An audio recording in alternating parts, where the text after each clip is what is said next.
der Juden. Der Juden. Und das trifft das Sauerkraut mit der Juden. Und der Leberwurst mit der Juden.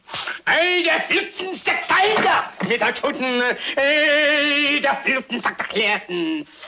Das Strängelichen mit der Hultensack der Fläten. Und der Blätzensack der Helden. Besieg! Besieg! Der Juden. Der Juden. His Excellency has just referred to the Jewish people. Yes, once again I am compelled to talk about Kyle Kulinski, Mr. Secular Talk. I would much rather talk philosophy, culture and music, but here we are again. Still, if you stick around, I promise you will learn some stuff. I am going to use this opportunity to talk about something several of you have requested in the past, and that is my view on the history of the Jewish-Palestinian conflict. Another thing I will do here is expand on my view of different levels of bigotry, which I presented in a previous video. Kyle recently moved from one level to the next, so he can serve as a good example. I used to have some respect for Kyle, who seemed to be more reasonable than others in his milieu. After watching him some more, I now see him as a smug, ignorant, self-righteous buffoon, who just spews the same talking points over and over for years on end, without ever engaging with anything that might challenge his beliefs, and without ever learning anything new. But there is also something more sinister to him, and it is time to address it. Kyle is not a little boy, even if he sometimes comes off as one, and he should be held accountable for his words. In this video, I will treat him like a man, who is fully responsible for his opinions. What prompted this video was a response that Kyle made a while ago to an interview by Alexandria Ocasio-Cortez, who was asked by a Jewish group about her position on the Jewish-Palestinian conflict. Being the brilliant orator that she is, she provided these pearls of wisdom. Yeah, so, earlier just now, you and I were talking about the what and the how. Yes. And I think that when we talk about establishing peace, centering people's humanities, protecting people's rights, it's not just about the what and the end goal, which often gets a lot of focus. But I actually think it's much more about the how and the way that we are coming together and how we interpret that what and how we act in the actions that we take to get to that what. And so what this really is about is that it's a question more than anything else about process. And so we really need to make sure that we are valuing a process where all parties are respected and have, a lot of equal opportunity to really make sure that we are negotiating good faith, etc. That being said, I think that there's just this one central issue of settlements, because if the what that has been decided on is two state, then the action of settlements it's not the how to get to that what. And so, I think that that's a central thing that we need to make sure that we center and that we value Jewish and rather we value Israeli. We value the safety and the human rights of Israelis. We value the safety and the human rights of Palestinians in that process that is similar and that on equal footing. And so all of that is extremely important in that process. Well, the what is close to whatever, and the how is, how about you shut up and admit you don't know enough about the issue to give a coherent answer? But I actually understood what she was trying to say. She supports a two-state solution, and believes that the only thing standing in the way of achieving it are the Israeli settlements in Judea and Samaria. This is hysterical to me, because as someone who has been an Israeli peace activist for many years, I thought that the problem is that the Palestinians have completely backed away from the two-state solution. It has come to the point where Palestinians who do support it are afraid to speak up, for fear of what others might do to them. For the past 10 years, at least, there has been no Palestinian partner for the two-state solution. So Cortez is just completely ignorant on the issue, but at least she does support Israel's right to exist, so I am willing to forgive her ignorance. Kyle is also someone who used to support the two-state solution, which is why I was forgiving of his lies about Israel. I thought that he was just ignorant, and when shown the error of his beliefs, he will update them. But in this video, his true colors were revealed. His response to Cortez was to say that there should be economic sanctions put on Israel, to force it to make peace. He goes on about it for several minutes, and then he says this. Listen, I didn't originally have this view, but I like to grow and learn more based on the evidence and based on what's occurring. Oh, Kyle actually learned something new. That's a first. What have you learned? And so if you listen to activists, the real thing they're calling for is, what if we had one state? Oh, so you finally learned that the activists, by which he means Palestinian activists, because Jews don't matter in Kyle's world, are not for the two-state solution. They want to wipe Israel off the map and replace it with a state that will spread over the entire area from the river to the sea, and will have a Palestinian majority and identity. Are you ready to admit that you were wrong all these years, when you blamed Israel for blocking the solution that you called for? What if we had one state with democratic rights for everybody? So that's the real solution. Have one state and have democratic rights for everybody, including Palestinians. So, after learning that he was wrong, and that the solution he always advocated for is actually the solution that the Jews adhere to, he immediately changes his beliefs and adopts the Palestinian position.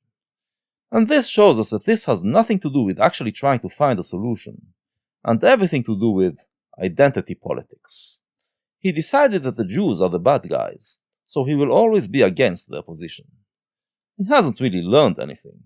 He just switches position based on the identity of the people involved. His excuse for this so-called change of heart is this. And what I see now is that, it appears like the two-state solution is also a total ruse.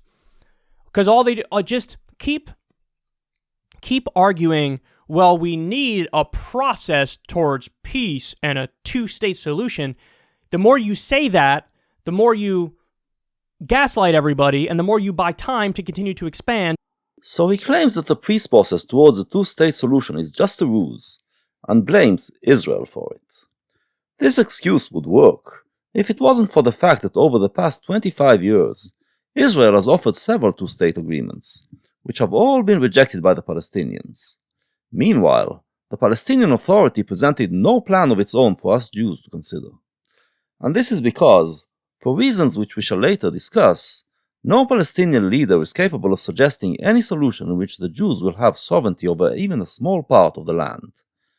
We always knew that was a problem, but the hope was that Palestinian peace activists will change the situation. But now, as mentioned, even the activists are no longer willing to push for a solution in which Jews have sovereignty, and they managed to convince Kyle to take their side. Let's find out more about Kyle's new solution, which I'm sure he deeply and sincerely believes in. That's the real solution. Have one state and have democratic rights for everybody, including Palestinians. But they don't want that. They don't want that. They want to continue to have an identity-based state, a Jewish state. So Kyle wants to get rid of the Jewish state, the nation-state of the Jews, and he claims that this will bring greater democracy. This sounds completely moronic to me, because it is quite obvious that you can't have democracy without also having a nation-state. There must be a shared national identity holding the citizens together, to allow for the pluralism of opinions and identities that make a democracy. Without this common ground, the state will crumble. There has never been a long-lasting democracy that wasn't also a nation-state. In Israel we understand that very well, and so we define our country as a Jewish democratic state. This is the right balance. The national identity is what makes democracy possible, and the democratic identity is what ensures the national identity won't devolve into taking away the rights of individuals and minorities. I strongly suggest that the rest of you start doing the same, by the way. Call your country American and democratic, Canadian and democratic, German and democratic, etc. Because there is a movement that is trying to undermine the nation-state in your countries as well, and if you don't fight back against it, you will lose your freedoms. Kyle, it seems, thinks otherwise. He thinks that you can have democracy without a nation-state.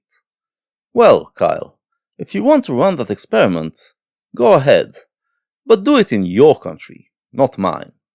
Jews are not your lab rats. Go ahead, erase all traces of American identity from your country. Do away with the flag, the anthem, the national holidays, the national symbols, the state-funded museums preserving American heritage, the curriculum teaching American history, and so forth. Turn your citizens into just subjects of the state, without any identity. Then go ahead and merge your country with China, and then have democratic elections to see what the people of the new country want. That's real democracy, right?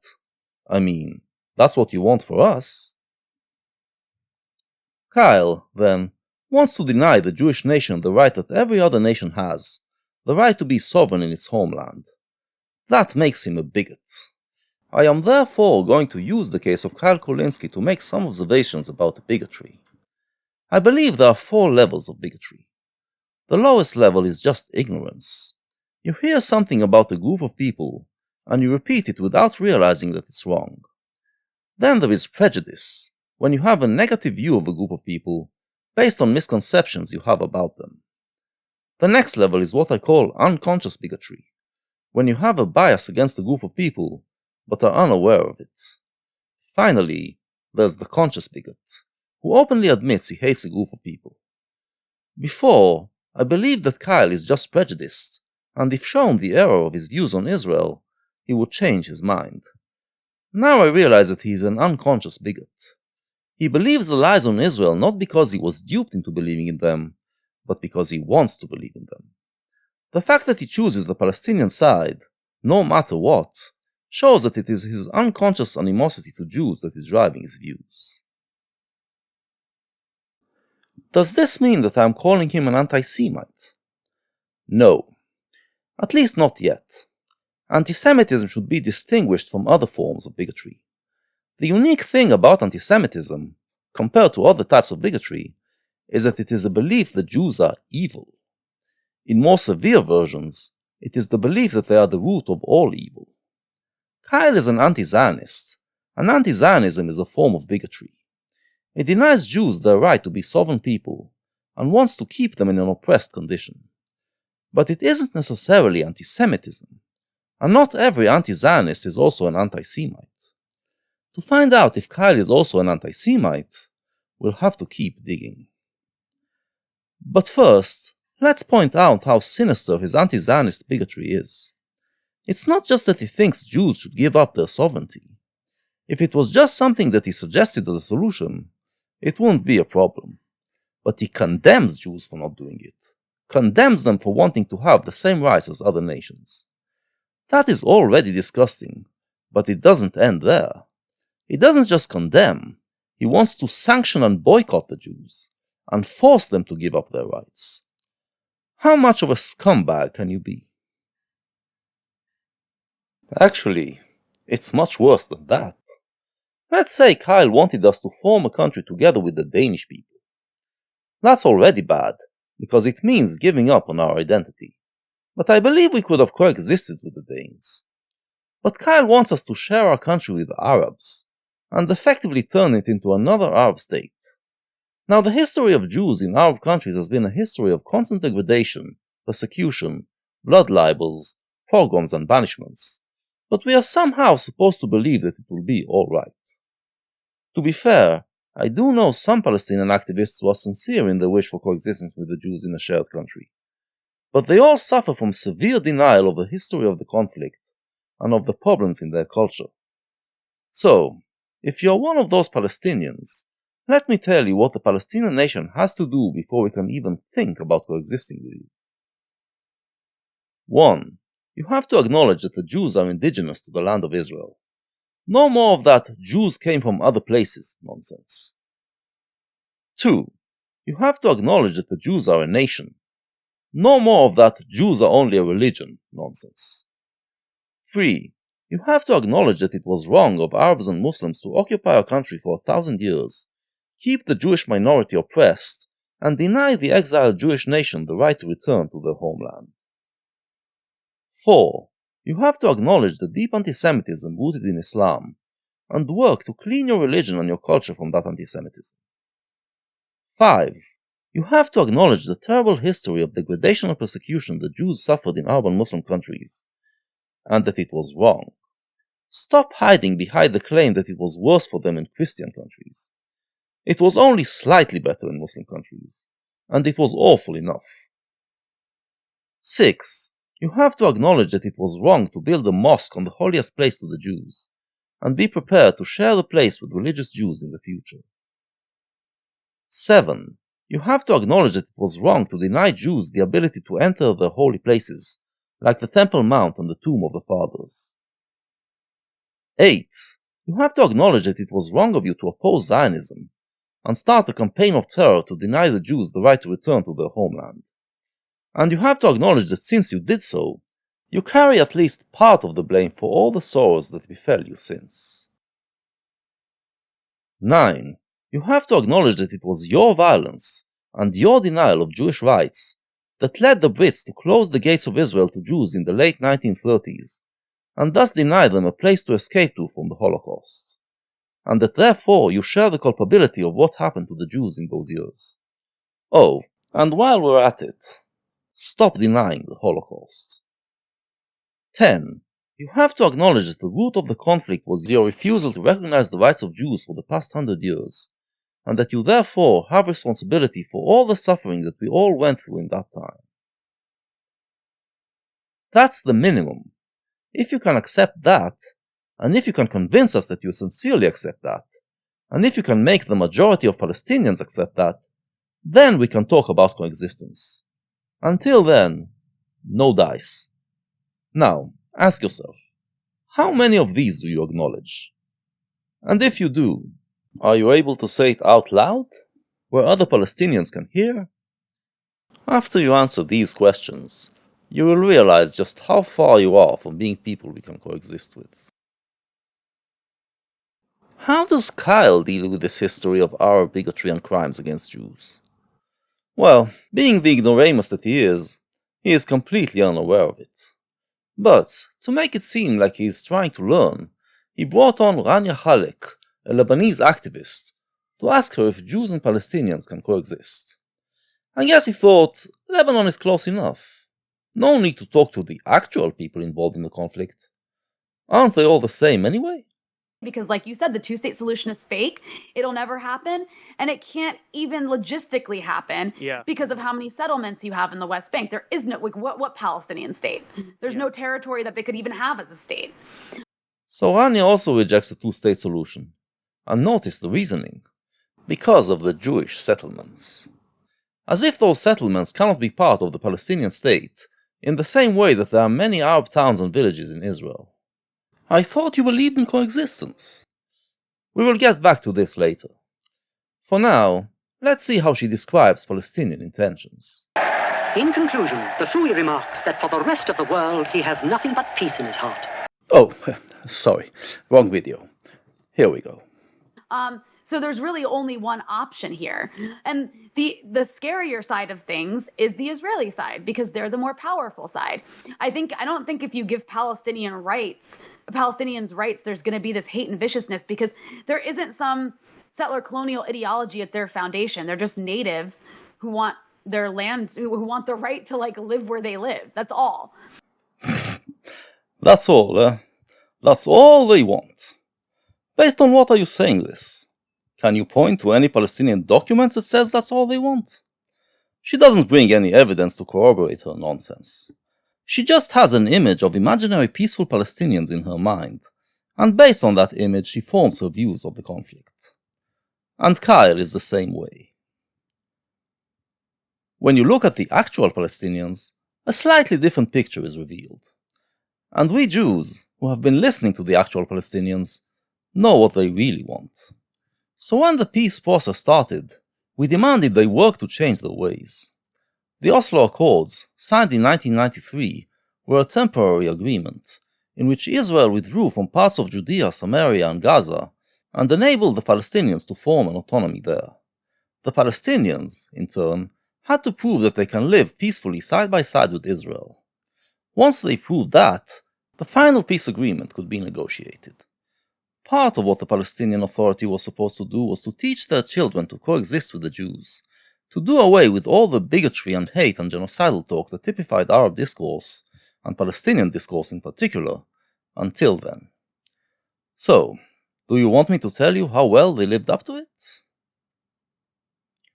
I'm not going to bore you with textbooks.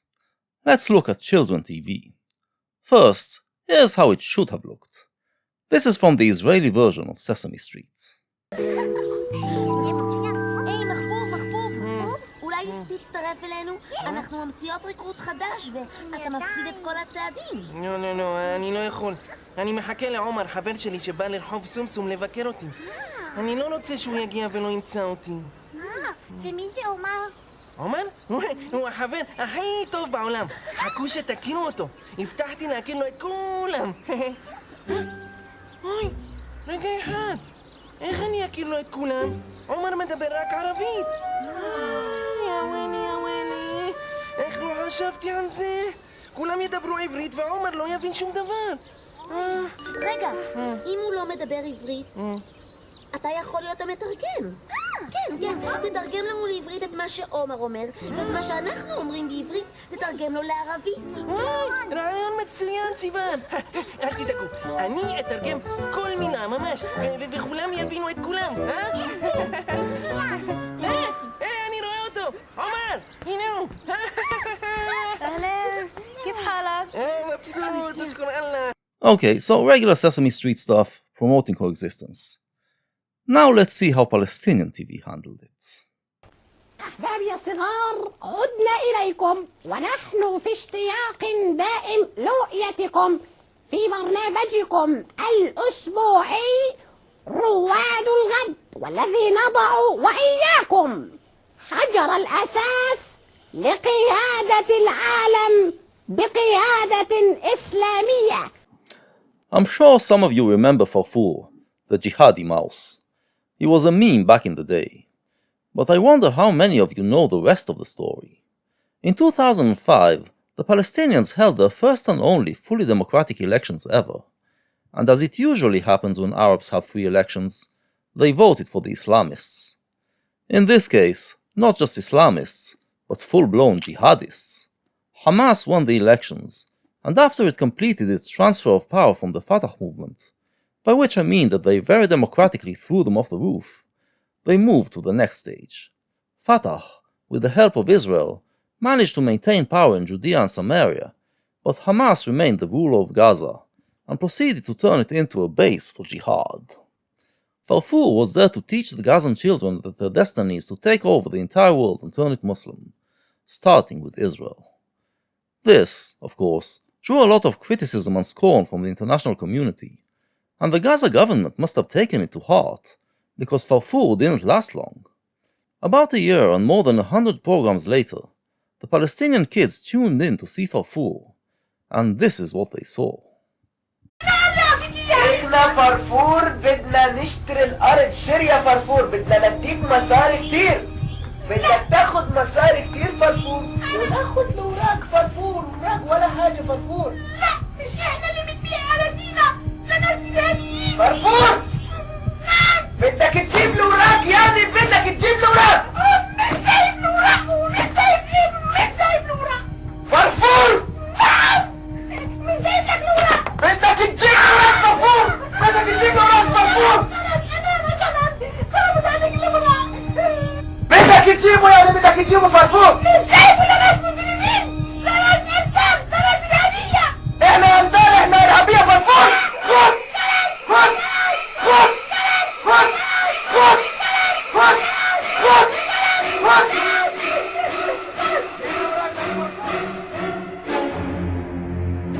نعم أحبابنا الأطفال، لقد فقدنا أعز صديق لنا، فرفور. لقد استشهد فرفور وهو يدافع عن أرضه، يدافع عن أرض آبائه وأجداده. استشهد على أيدي المجرمين القتلة، قتلت الأطفال الأبرياء، وقتلت إمام حجة، قتلت محمد الدرة، وغيرهم الكثير. So Farfur was murdered by the Jews because he wouldn't sell them his land. But don't worry, kids. By the end of the show, a new host was introduced. Meet Nahul. Nahul is a bee, yet somehow he is Farfur's cousin. Surely, after all the criticism, they will make him less extreme than the mouse. من أنت؟ ومن أين جئت؟ أنا نحول. ومن نحول؟ أنا نحول من عم فرفور. وماذا تريد؟ أريد أن أواصل مشوار ابن عمي فرفور. وكيف تريد أن تواصل؟ أريد أن أواصل. أريد أن أكون في كل حلقة معكم في برنامج رواد الغد كما كان فرفور يفعل. أريد أن أستمر على نهج فرفور، نهج الإسلام والحل، نهج البطولة، نهج الاستشهاد، نهج المجاهدين. أنا وأصدقائي سنواصل مسيرة فرفور وسننتقم له من أعداء الله، قتل الأنبياء، قتلت الأطفال الأنبياء، حتى تحرير الأقصى من تنزلهم. وحسبنا الله ونعم الوكيل. أهلا وسهلا ومرحبا بك يا نحول. And from there it kept on going. Every year or so, the kids were told that their beloved host was murdered by the Jews in some gruesome way, and were presented with a new cuddly host who taught them the ways of jihad, until he too was martyred. Can you imagine what that does to the psyche of children? Do you really think that these children will be able to coexist in a democracy together with Jews? Do you think that the people responsible for teaching them those things can coexist with Jews? And do you think that a nation that voted in a large majority to elect those people is capable of coexisting with Jews? Now, some naive viewers might say, well, it's because the people of Gaza don't have a choice that they choose the way of jihad. But the Gazans most definitely have a choice. When Hamas took over Gaza and announced its jihad plans to obliterate Israel, Israel reacted by placing a blockade on Gaza to prevent them from becoming a real threat. But it also gave the Gaza government 3 conditions for the removal of the blockade: recognize Israel's right to exist, renounce terrorism, and ratify the previous agreement signed between Israel and the Palestinian Authority. 3 very minimal and reasonable conditions, which would take 5 minutes to fulfill, and fulfilling them would have reconnected Gaza to the world and allow it to prosper. But the jihadist Gaza government rejected these conditions, and continues to reject them, 14 years later.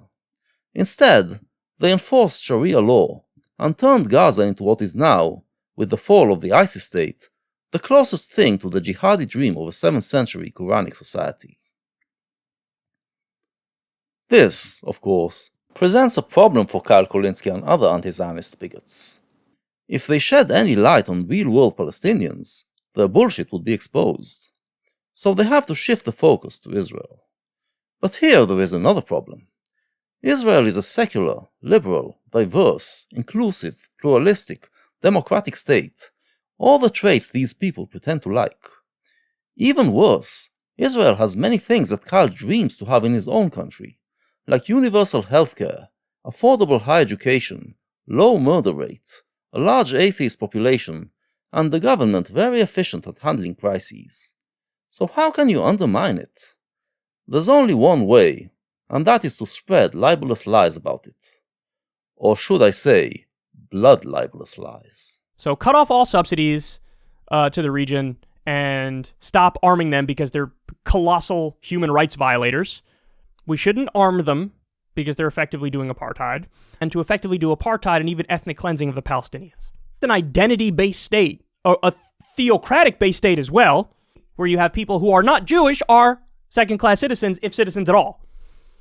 Yeah, Kyle actually said all that, and he said it in the span of one 10-minute video. In my previous video on Kyle, I pointed out lies about Israel told by the left, and how they serve as a gateway for antisemitism.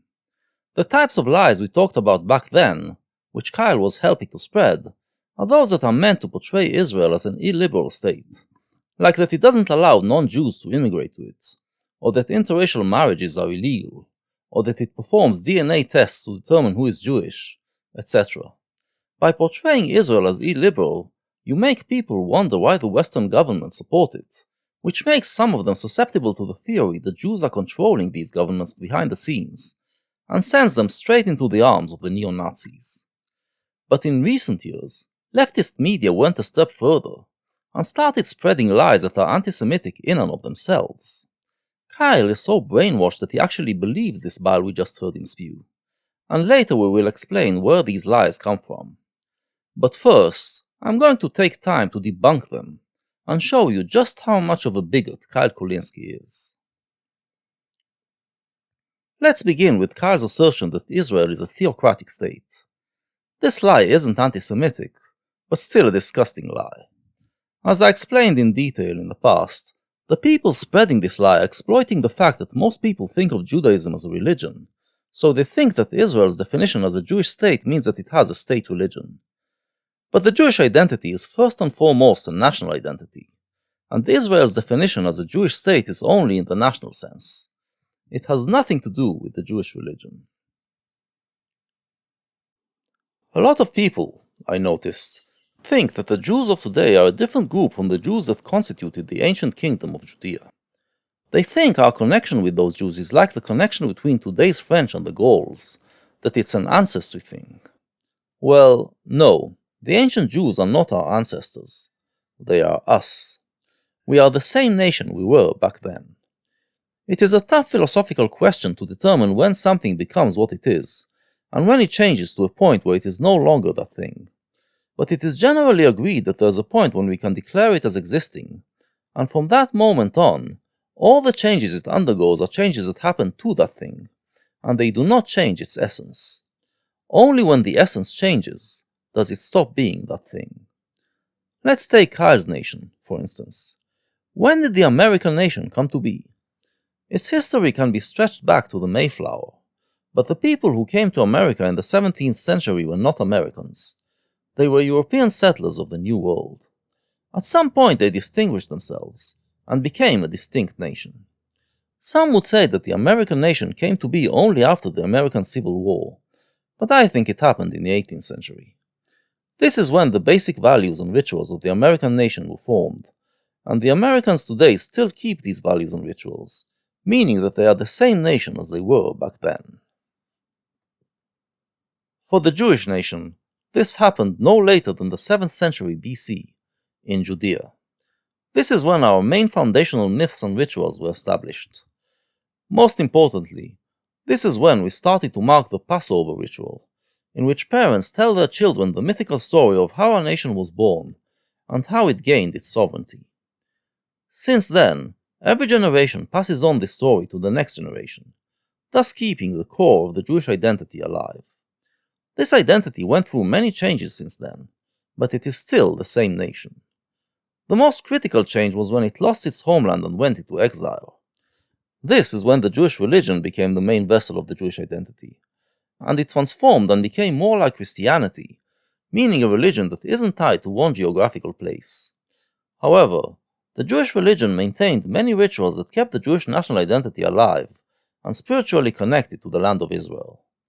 For almost 2,000 years, in which their country was occupied by foreign Christian and Muslim empires, the Jews perceived themselves as a nation in exile, and kept dreaming and praying to one day be sovereign in their homeland again. Finally, in the 20th century, they became strong enough to drive the occupiers away, and re-establish their country. So now, we are back to our original Jewish identity, back to being a nation. This means that you no longer have to be Jewish by faith in order to be a Jew. I am third-generation atheist. All 4 of my grandparents were atheists, and still very much a Jew. You will have a very hard time finding a third-generation atheist among diaspora Jews. Once they lose their religion, they are still considered Jews, but they will usually marry a non-Jew, and their children will lose contact with Judaism. When a diaspora Jew converts to another religion, they are no longer a Jew, whereas if I convert, let's say to Christianity, I will still be a Jew, since I live in the Jewish state. About 5% of Israeli Jews today are Christian by faith. Propagandists like Kyle Kulinski are exploiting the fact that most people don't know that. Most people know the diaspora Jews that live among them, so they think that the Jewish identity is a religious identity. Thus, they think Israel is a country for those who are religiously Jewish, and this is why they believe Kyle when he tells them that it is a country that has a state religion, or even worse, a theocracy. Well, because the history of what happened, and so the Jewish people get their own state, and so if you're against that, if you're against an identity-based state... This is another lie spread by anti-Zionists.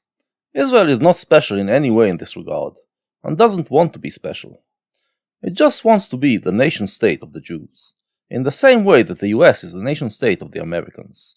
But anti-Zionists portray it as different, and explain that it was allowed to be different because Jews are a special case, and need protection because they are a persecuted people. So, goes the lie, they were allowed to have a state that is only for Jews. This lie is corroborated by some diaspora Jews, especially in America. Diaspora Jews know very little about Israel, and if they are secular Jews, they also know very little about Judaism and Jewish history. So they buy what the anti-Zionist bigots tell them about the Jewish state, and try to defend it by saying that the Jews are a special case. Jews are not a special case anymore, guys. We are back to being a nation among nations, and our country is a liberal democracy that is open to anyone, no matter what race, religion or creed you have. If you are willing to become a member of the Jewish nation, to bind your fate with ours, as we say, you are welcome to be an Israeli. The Arab Israelis are an exception. They have Israeli citizenship without first becoming part of the Jewish nation, because they are descended from those who lived here before the modern state of Israel was formed. They are also welcome to become Jews by nationality, but they refuse to do so, refuse to integrate.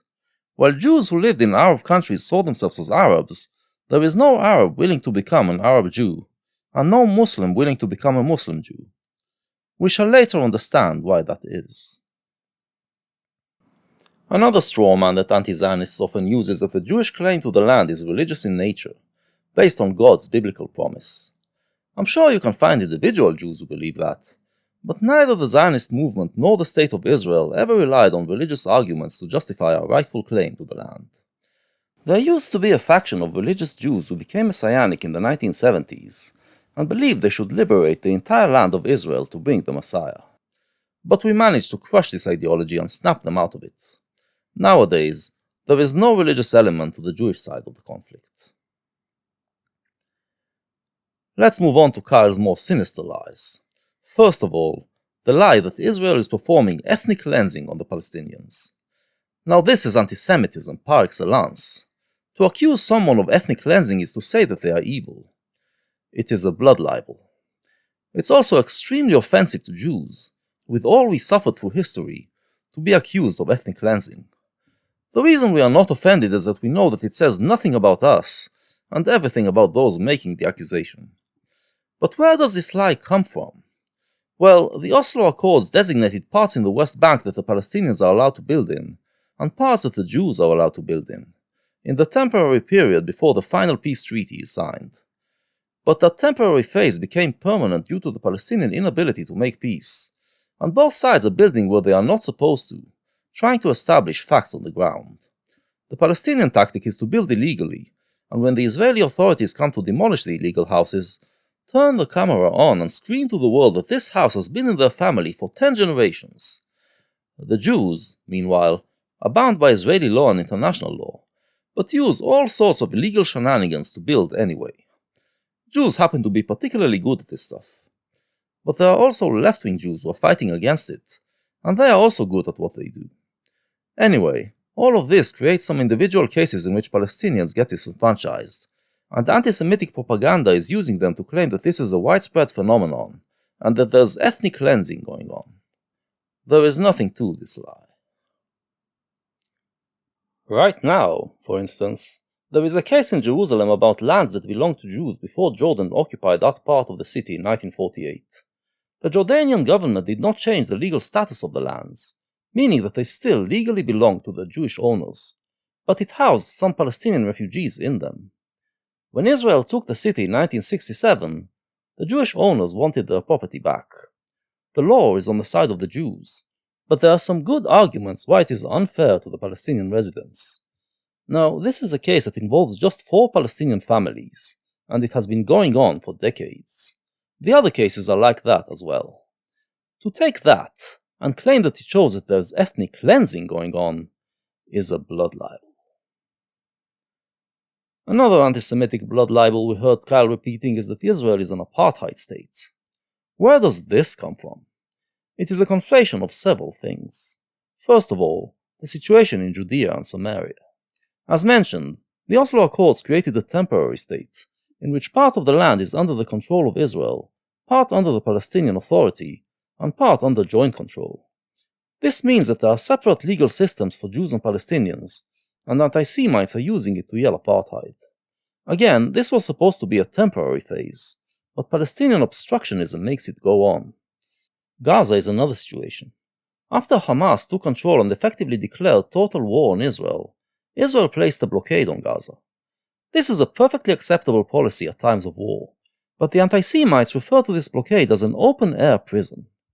Of course, neither Kyle nor any of the other Jihadi Lives Matter channels ever tell their viewers that this blockade is a matter of choice for Gaza, and can be removed if they only agree to Israel's reasonable conditions. Instead, Kyle says stuff like this. And listen, it's actually Hamas even, for years now, has said, okay, we'll take the two-state deal along the 1967 borders. You know who says no? Israel. This is an older video, from the time Kyle still thought that the two-state solution is the Palestinian position, so he should support it. Here, he tells his viewers that even Hamas supports this solution. This is such an insanely gross lie that I can't even figure out where it could have possibly come from. And he is not the only one in leftist media who says this. I tried to find any news story that could have led to this misconception, but couldn't find any.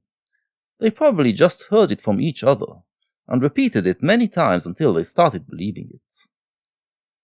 But the grossest part of the apartheid state blood libel pertains to the situation in Israel itself. It is based on a list made by an Israeli anti-Zionist NGO, which claims that the Israeli law book contains over 60 laws that discriminate against non-Jews, thus making them second-class citizens. When you look into the list, you realize that it contains all the laws that make Israel into a nation-state. The laws about the flag, the anthem, the official language, the national holidays, the institutions preserving Jewish heritage, and so forth.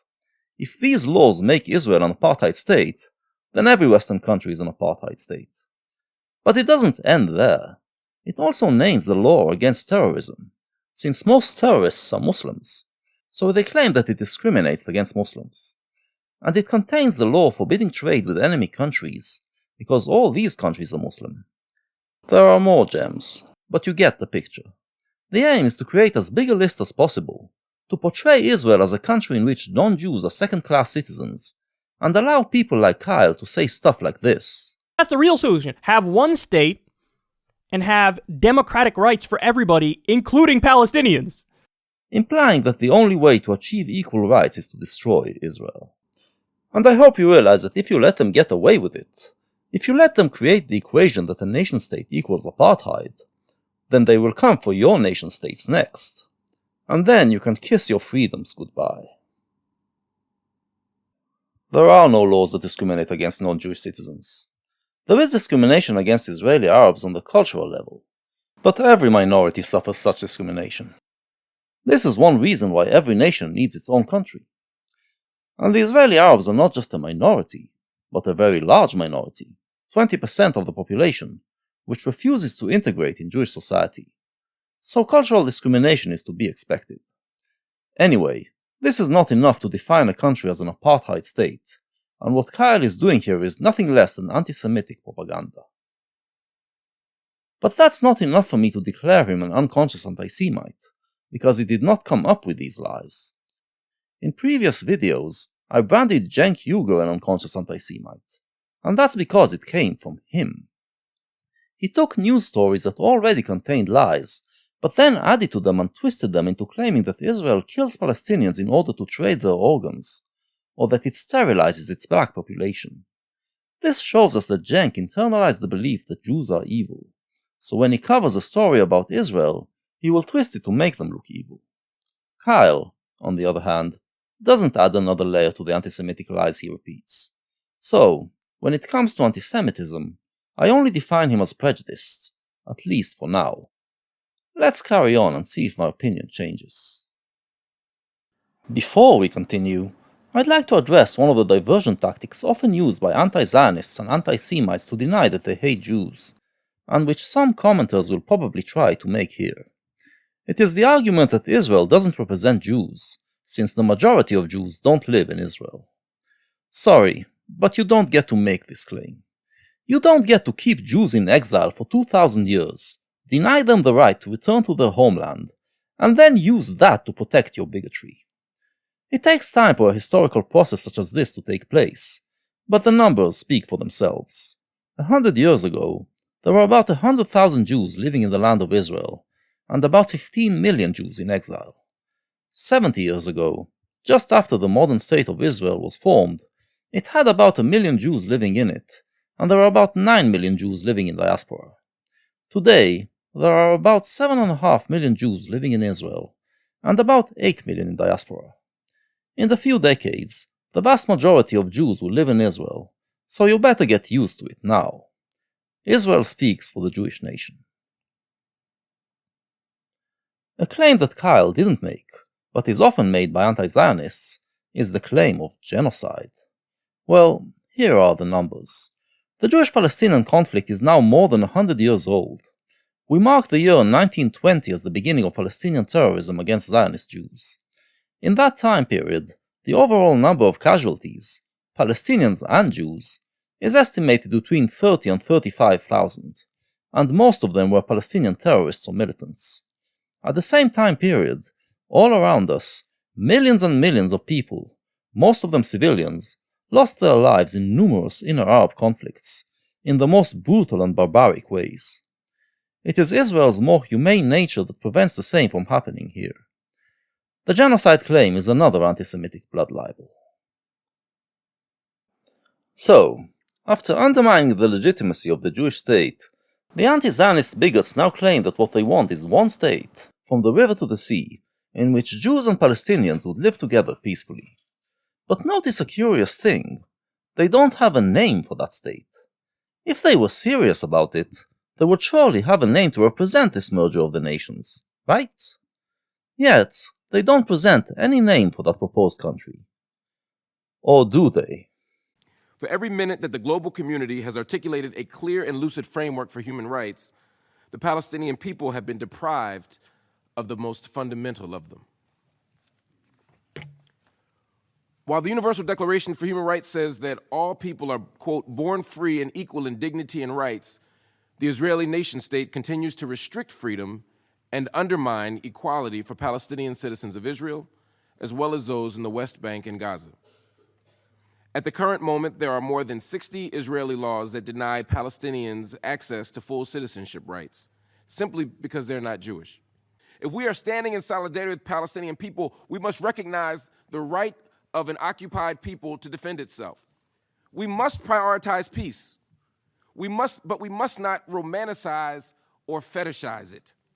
We must advocate and promote nonviolence at every opportunity, but we cannot endorse a narrow politics of respectability that shames Palestinians for resisting, for refusing to do nothing in the face of state violence and ethnic cleansing. What I'm challenging us to do in the spirit of solidarity is not to embrace optimism, but to embrace radical hope. Radical hope is a belief that despite the odds, despite the considerable measures against justice and peace, despite the legacy of hatred and imperialism and white supremacy and patriarchy and homophobia, despite these systems of power that have normalized settler colonialism, despite these structures, we can still win, we can still prevail. So as we stand here on the 70th anniversary of the Universal Declaration of Human Rights and the tragic commemoration of the Nakba, we have an opportunity to not just offer solidarity in words, but to commit to political action, grassroots action, local action, and international action that will give us what justice requires. And that is a free Palestine from the river to the sea. And this is what it's about. In 2018, Mark Lamont Hill appeared before the UN, and after repeating all the anti-Semitic blood libels aimed at delegitimizing Israel, and after justifying Palestinian terrorism, he told us what the final goal is: destroying the Jewish nation-state and replacing it with a Palestinian nation-state. Everything we heard until now is meant at achieving two effects. One is to delegitimize the Jewish national movement and portray it as racist. The other is to portray the Palestinian national movement as one that wants equality and peace. This is the exact opposite of reality, but we saw the tricks that they use to convince you otherwise. Do this for me. Next time you see someone with a Free Palestine banner, go and ask them what are the borders of this Palestine that they want to free. I guarantee you will find out that it is from the river to the sea. They pretend to advocate for freedom and human rights, but what they really want is to wipe Israel off the map and replace it with yet another Arab state. Mark Lamont Hill got rightly called out for his bigotry after the speech, but not by everyone. Kyle Kulinski thought it was a wonderful speech. Are we to understand from that he also wants to replace Israel with a Palestine, from the river to the sea? Well, no, not necessarily. If you listen to Kyle, you'll realize that this is not what he advocates for. What he advocates for is worse. So that's a good answer. You know what else is a good answer? BDS. Boycott, divestment, and sanctions of the illegally occupied territories that everybody agrees it's in contravention of international law. That's what you do. You do boycotts, you do divestments, and you do sanctions of the occupied territories in an attempt to put economic pressure on Israel to force them to do the right thing. So Kyle supports the BDS movement, which wants to use economic sanctions to force Israel to do its way. And, being the shill that he is, he tells you that it is merely about the settlements in Judea and Samaria. You want me to tell you what it's really about? Let's go to their website and find out. It tells us that the movement has three goals. One is to force Israel to end its occupation and colonization of all Arab lands and dismantle the wall. This is about the Israeli settlements in Judea and Samaria, and BDS can arguably claim to have international law on its side on this, but not necessarily justice. Judea and Samaria were the heart of the Jewish homeland, and Jews lived there for thousands of years, until in 1929 they were massacred by their Arab neighbors, and transferred elsewhere by the Brits. Less than 50 years later, they returned and resettled the area. Personally, I don't care about Judea and Samaria. I think, and this is a view shared by most Jews, that it is important that we have sovereignty in the land that we are indigenous to, but we don't need to have all the land. So I am opposed to settlement activity, and willing to give up Judea and Samaria for peace. But if we are talking justice, I believe that in any peace deal, Jews should be allowed to live in those areas. BDS wants to use sanctions to ethnically cleanse Judea and Samaria of its Jews yet again, and that is not justice. 2. They want to force Israel to recognize the fundamental rights of the Arab Palestinian citizens of Israel to full equality. Now this is based on the lie that Israel has laws that discriminate against Arabs, which, as we discussed, targets the laws that constitute Israel as the Jewish nation-state. So they basically want to force the Jews, through BDS, to give up on their right to sovereignty. Finally, they want to force Israel to respect, protect, and promote the rights of Palestinian refugees to return to their homes and properties as stipulated in UN Resolution 194. This pertains to the Palestinians who became refugees during the Israeli Independence War of 1948. After the war, the UN passed a non-binding resolution that called for the return of any refugee who is willing to live peacefully with their Jewish neighbors. Needless to say, there were no Palestinians willing to live peacefully with their Jewish neighbors. They kept on denying Israel's right to exist, and kept preaching jihad and antisemitism. Uniquely, the Muslim states got the UN to give refugee status not just to those who lost their homes in 1948, but to their descendants as well. So now there are millions of so-called refugees, who have not shown any willingness to accept Israel and the Jews, and the BDS movement is demanding that Israel take them all in. In short, what BDS is offering is a two-state solution, both Palestinian. One completely cleansed of Jews, the other in which Jews are a minority among a hostile Arab majority. And Kyle supports this movement. You see, these people are so ignorant and stupid that they actually think the Jews are just a religion that was given a country of its own. So they think they can dismantle it with economic pressure. They don't realize that they are dealing with a nation that is 3,000 years old, and withstood much worse. Let me get this straight, Kyle. You really think that the Jewish people, who kept their national identity through 2,000 years of exile, under constant pressure to give it up, will now willingly give it up after they finally won their ability to fully manifest it? You think economic pressure will make us do it?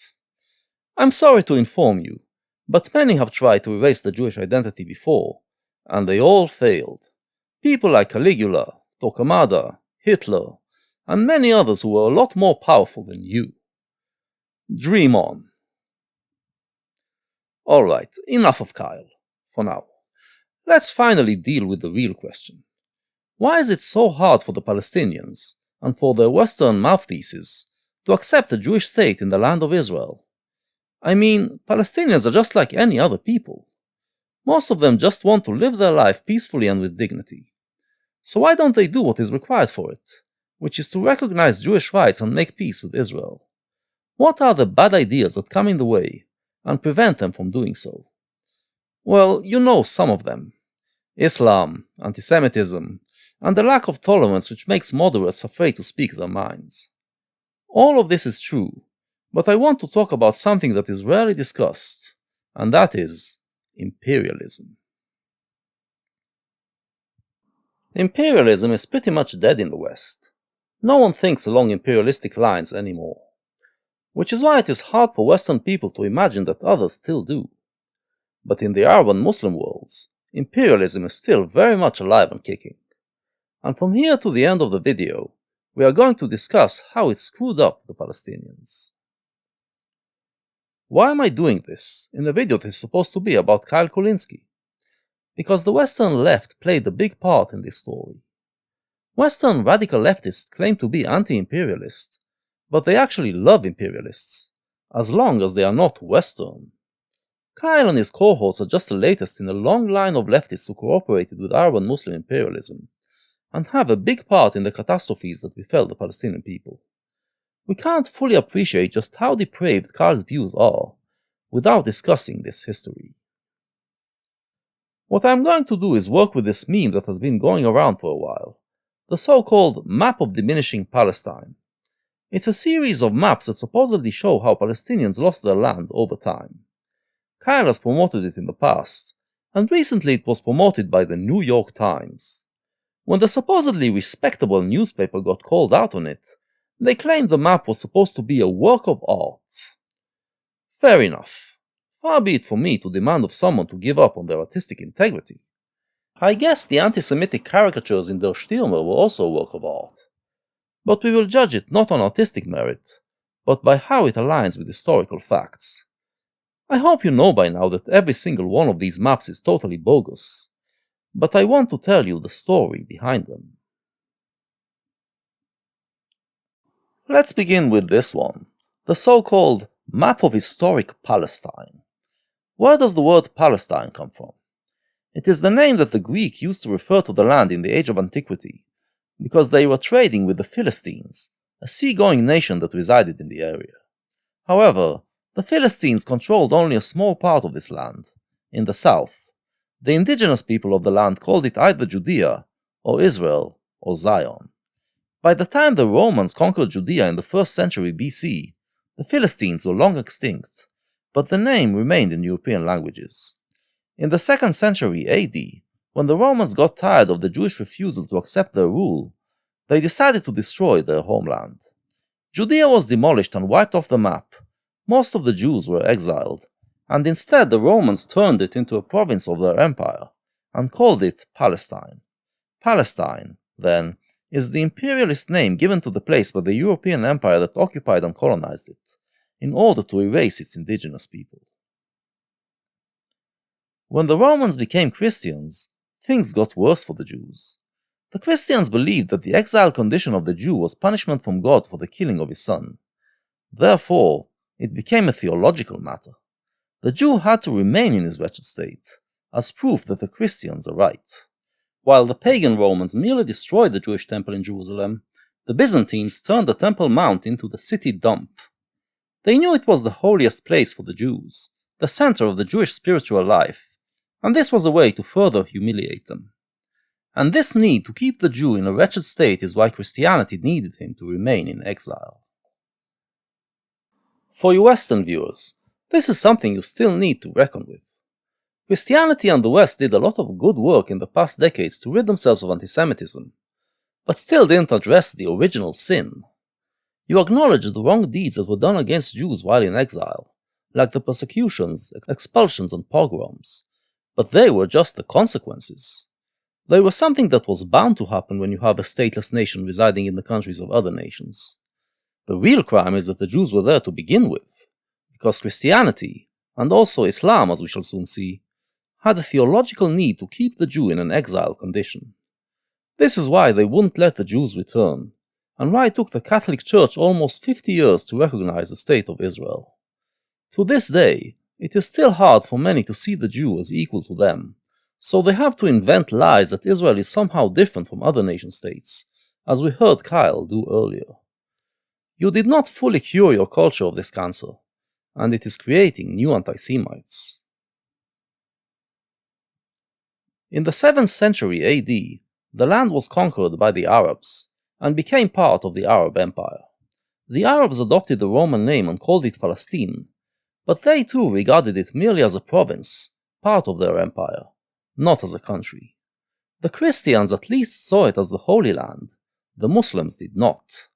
While Christianity still preserves a big part of Judaism, still believes that the Old Testament is the Word of God, Islam is, at its core, a negation of Judaism and Christianity.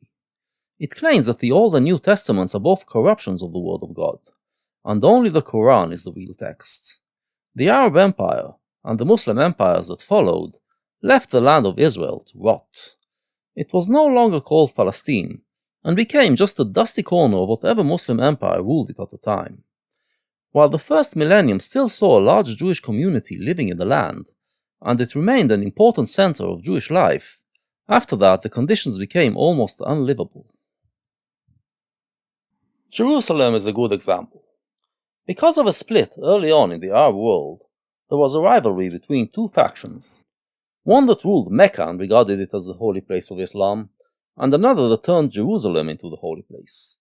The latter built a mosque on the Temple Mount, thus consolidating its domination over Judaism and ensuring it will not be able to revive itself.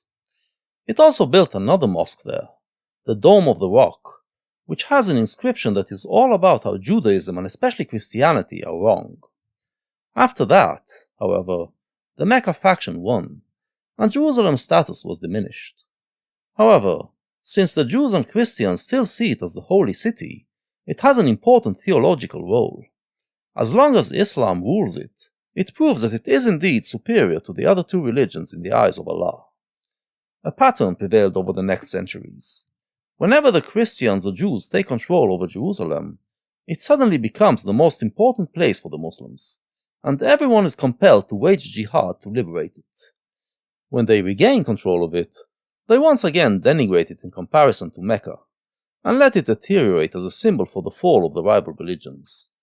During the 1,000 years it was under Muslim control, the Jews were not permitted to pray on the Temple Mount, and the closest they were allowed to come to it was the Wailing Wall, which was part of the compound that surrounded the temple, but not the holy place itself. Like Christianity, then, Islam had a need to keep the Jew wretched. Arab imperialism is bolstered by the Islamic doctrine that divides the world into Dar al-Islam, the House of Islam, and Dar al-Harb, the House of War. The most basic interpretation is that Dar al-Islam is where a Muslim government is in control, whereas Dar al-Harb is the governments that are hostile to Islam. But there is another common interpretation, which regards Dar al-Islam as any area of land that was ever ruled by Muslims. When such a land falls under non-Muslim control, Muslims are obliged to wage jihad to liberate it. the land of Israel is located right at the heart of Dar al-Islam, and thus, according to this doctrine, regarded as land that must be under Muslim control, and no non-Muslim government can be tolerated in any part of it. And it is this imperialist doctrine that has been the cause of so much Palestinian woe. As the Arabs spread throughout the Middle East and North Africa, they imposed their new religion everywhere. Islam decrees that you should not force it on people, but instead they kept all non-Muslims in an extremely oppressed and humiliated state until they converted. In time, almost everyone under their rule converted to Islam, and moreover, became Arab. Arabs used to belong to the Arab Peninsula. Now there are 21 Arab states. The Arabs refer to themselves as a nation, an Ummah, but they never were. It's a collection of many different tribes, which are actually extended families, and it's also divided into many religious sects. There were always inner conflicts and lots of bloodshed amongst the Arabs.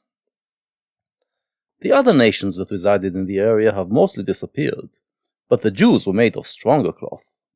There was always a small Jewish minority that kept living in the land of Israel, under Muslim occupation and oppression, and Jews kept immigrating to it. Islam would not let Jews come back to reclaim their sovereignty, but it didn't mind individual Jews living under its rule. Jews could therefore immigrate to the land of Israel, or ascend to it, as the Hebrew word for it has been for the last 2600 years, and keep the community alive. Since the conditions were so harsh, Jews from all over the world would send money to their brethren to maintain the ember and hope alive. In the 19th century, there was an awakening of national spirit, and many nations rose up against the empires that were occupying them and demanded independence.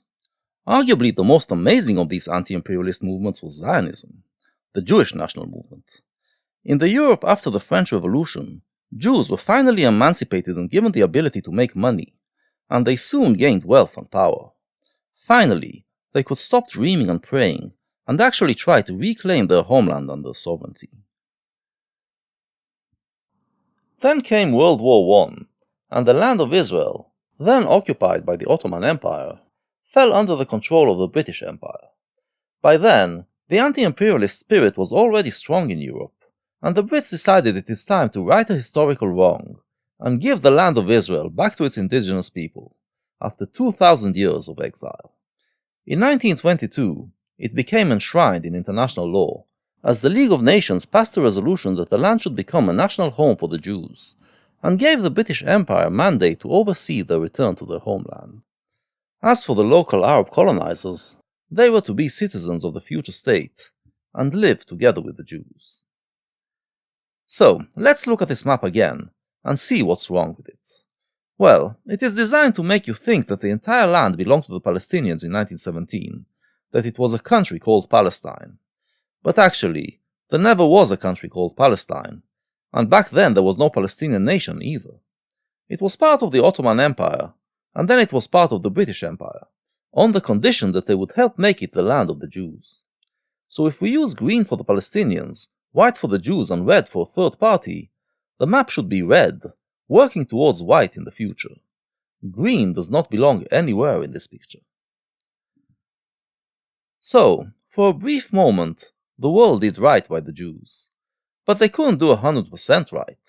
The Brits were still thinking along imperialist, Eurocentric lines, so instead of calling the land Israel or Judea or Zion, they branded it once again with its European imperialist name, Palestine. Yes, the name that was invented for the purpose of erasing the Jews was now given to what was supposed to become their national home. The place wasn't called Palestine for centuries, but now they brought it back. And this was the thing that enabled the local Arabs to distinguish themselves from the Jews, and claim that they are a nation of their own, the Palestinian nation. Actually, this was something that the British and the French did all over the Arab world, now under their rule. They divided it into countries according to lines that they drew on the map, and then gave names to the countries that they invented. The only Arab state that actually had a nation at its basis was Egypt. The rest were just a collection of tribes. However, these tribes were united by the wish to drive the infidels out of Dar al-Islam, and nationalism was the way to do it. National movements sprang all over the Arab world, supported by the Western left. By the early 60s, all the Arab states won their sovereignty. However, since there was no nation at their basis, they failed to become nation-states, and thus could not have functioning societies. They inevitably fell under strongmen, who established order through tyrannical rule. The Palestinian national movement also started at the time, but had to contend with Zionism, which vied for the same land. And here is where the fraud of Arab nationalism became apparent. If the Arabs truly believed in the rights of nations, they would have accepted the legitimacy of Zionism. But for the Arabs, it was all about imperialism. They deny Jewish history and claim that the Zionists are European colonizers. And so they started a campaign of terror against the Jews who were immigrating to Israel. But the Jews kept on coming, and in 1936 it led to a violent Arab uprising. The Brits reacted by forming a commission aimed at finding a solution to the conflict, and the commission decided that the idea of Jews and Arabs living together peacefully in one country is impossible, so it must be divided into two states. As you can see, it gives the Jews only a small part of the land that was supposed to be theirs. The Jews, obviously, rejected the plan. Some use this map as part of the diminishing Palestine meme, to claim that this is how big Palestine was back in 1936. But again, this was not a situation on the ground, but merely a proposed plan. The map would have some validity as a possible Palestine, if it wasn't for the fact that the Palestinian leaders rejected it a lot more vehemently than the Jews did. Why? Again, because it is not about national sovereignty. It's about imperialism. The land is Dar al-Islam, so Arab leaders could not accept Jewish sovereignty even over a small part of it. With the failure of the Commission, and the continuation of Arab violence, the Brits, to their eternal shame, capitulated. In 1939, just as the world was about to collapse on European Jews, they declared that Palestine is closed for Jewish immigration. It was a flagrant betrayal of the mandate they received from the League of Nations, and at the worst of times. The land of Israel, that could have been a refuge to European Jews from the Holocaust, was closed before them. But there's something glorious about it, too, because with that, Great Britain became just another empire in the long line of empires that occupied our country. For 2,000 years, the land of Israel was occupied by either Christian or Muslim empires that prevented the Jews from returning. It was only right that in order to win its country back, Zionism had to defeat both Christian imperialism and Muslim imperialism. And it did so in a few short years. Once World War II was over, the Jews started to fight against the British occupation, and in 1947 the Brits decided that they had enough and returned their mandate to the UN, the body that replaced the League of Nations. And the UN came up with a new partition plan, that looked like this. This time, as you can see, the Jews got a fairer deal, promised slightly more than half of the land. But everything below this line is desert land, so it was still a pretty shitty deal. Nevertheless, since they were so eager to have sovereignty after 2,000 years, and since there was the urgency of rebuilding the nation after the Holocaust, they accepted the deal. Can you already guess how the Palestinians and the rest of the Arabs reacted to the partition plan? Of course, they rejected it. When it came to a vote in the UN General Assembly, all Arab and Muslim states voted against it, and the neighboring Arab states announced that they were going to obliterate the new Jewish state. Some even threatened another Jewish genocide. Now, the votes in the General Assembly are not legally binding. To enshrine it in international law, the partition plan had to pass a Security Council vote, and due to Arab threats, the plan was never brought to a vote before the Security Council, as the international community was trying to find another solution. So this map, too, is bogus. There was never a Palestine along these lines, neither de facto nor de jure. At the time, this presented an existential threat to the Jewish national movement. The Brits were about to leave in 6 months, and the proposed Jewish state did not have legal basis, meaning that if the Arabs did manage to conquer it, there would be no legal recourse to get it back. The Jews started to quickly establish the institutions of their intended state and prepare for the Arab invasion. The Palestinians, meanwhile, did nothing to establish their state, but got busy creating chaos and violence to show that the two-state solution is unworkable. A month before the Brits left, the Jews realized that the world is leaving them to die yet again, so they took their fate into their own hands. They expanded their intended borders and drove some of the Palestinians off their land to create a defensible country. On the day the British mandate ended, they declared statehood. On the next day, 7 Arab countries declared war on it, and their armies moved to conquer it. It was the few against the many, but when you have one side fighting for its existence and its homeland, and the other side fighting for an ideology based on the negation and extinction of the other, the first has the advantage. The Jews won, in a bloody war in which they lost 1% of their population, and the world was forced to recognize their sovereignty. After the war, the Arabs had several choices. They could recognize Israel and make peace with it. This would have enabled the return of the Palestinian refugees of the war. Or they could have taken the L, absorbed the refugees into their societies, and move on. But Arab imperialism would not allow them to choose these options. Instead, they devised a strategy to undermine Israel's existence. They did not give the refugees citizenship, but put them in refugee camps to create hubs of hate towards Israel.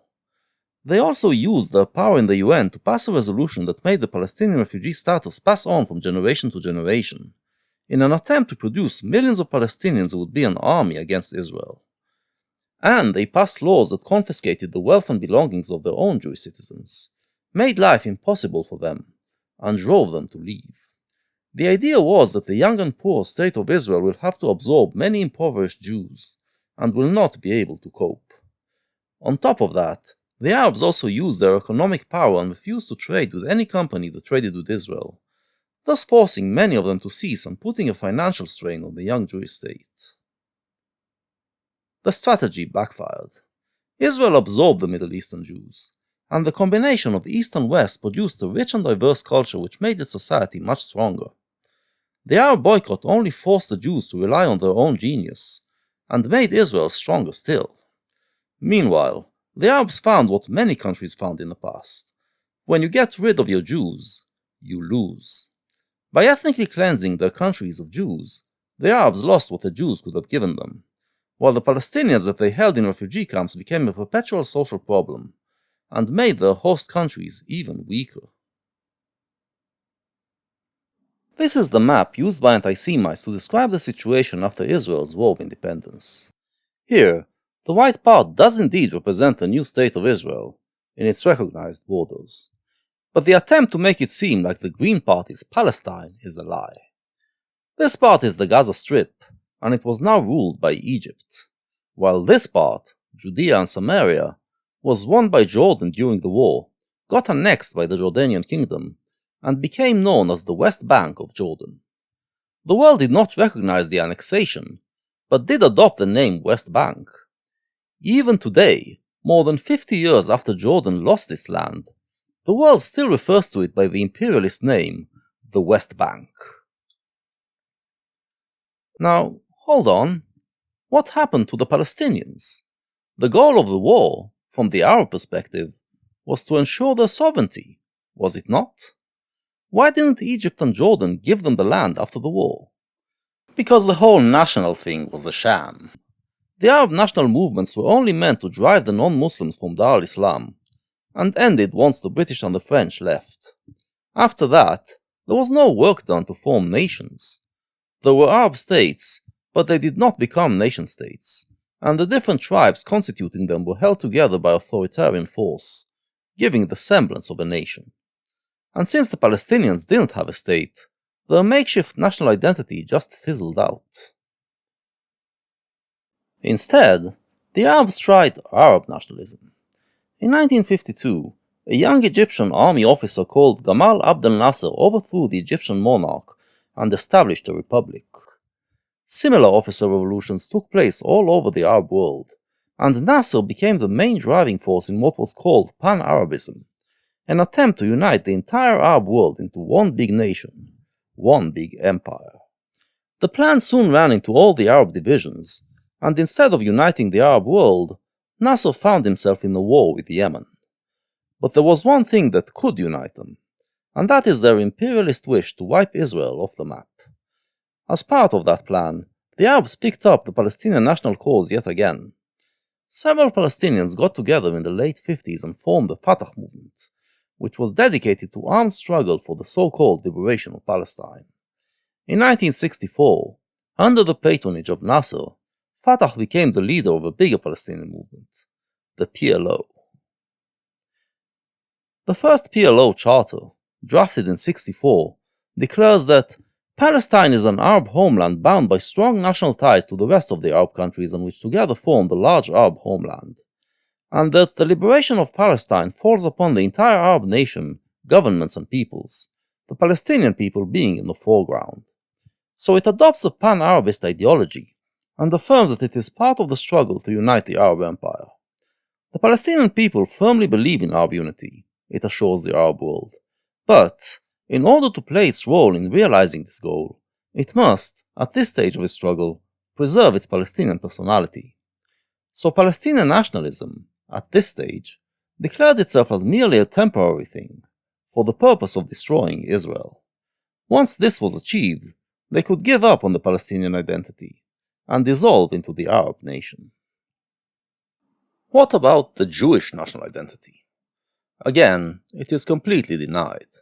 The claims of historic and spiritual ties between Jews and Palestine are not in agreement with the facts of history, states the PLO Charter without shame. Judaism, because it is a divine religion, is not a nationality with independent existence. Furthermore, the Jews are not people with an independent personality because they are citizens of the countries to which they belong. And because of this denial, it also refuses to consider Zionism as a legitimate national movement.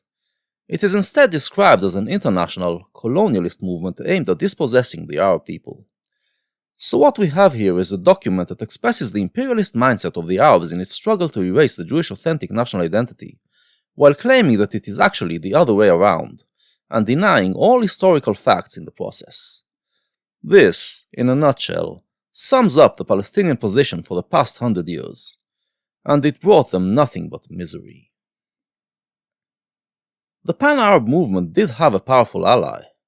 Since Nasser's vision was a socialist one, the Soviet Union supported him. The USSR and the Western left supported the founding of Israel, but when it emerged as a Western-style democracy, they turned against it.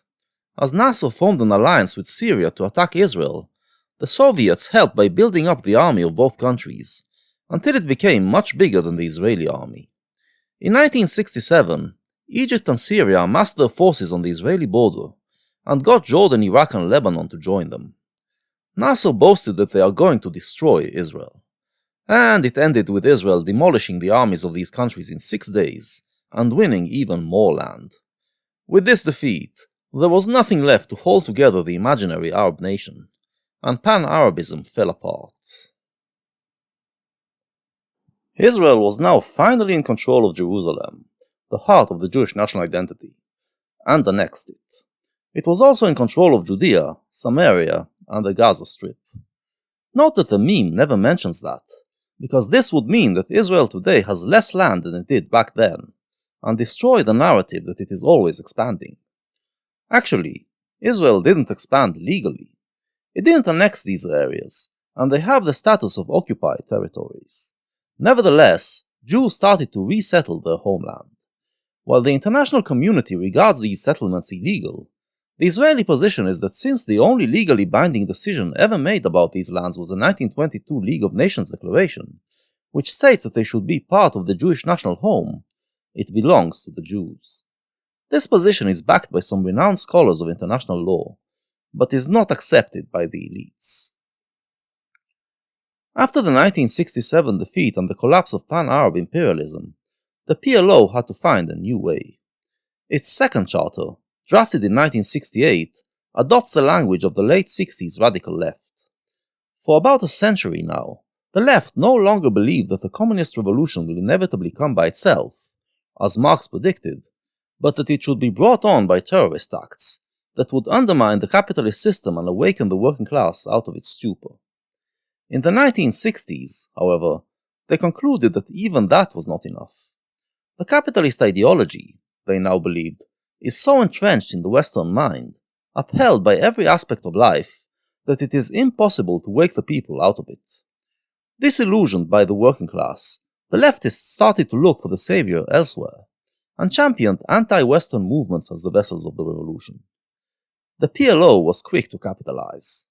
The Second Charter declares that Zionism is a political movement organically associated with international imperialism, and antagonistic to all action for liberation and to progressive movements in the world, and that the Arab Palestinian people, expressing themselves by armed Palestinian revolution, reject all solutions which are substitutes for the total liberation of Palestine.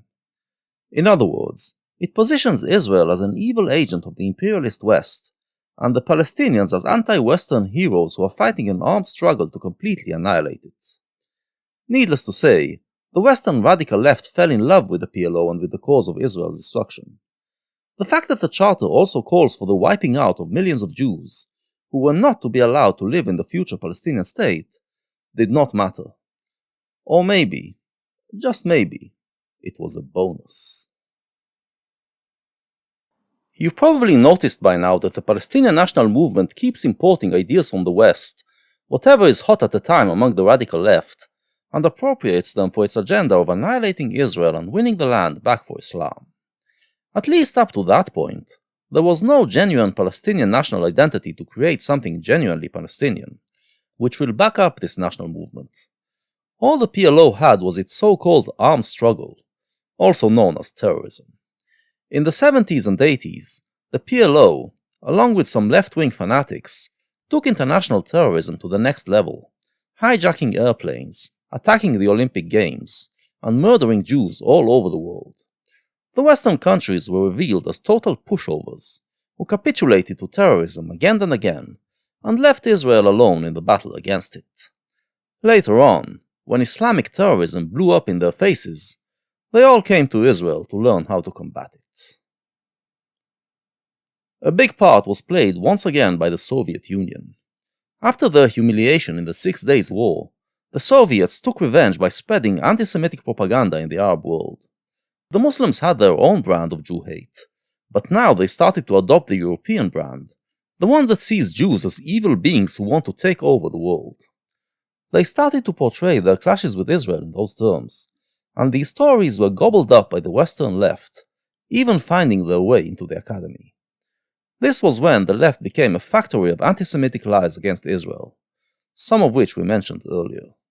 Since then, Israel just became more and more satanic in radical leftist discourse, the big evil that must be destroyed to save the world, and the Palestinians became the hero and savior, which many leftists increasingly identified with.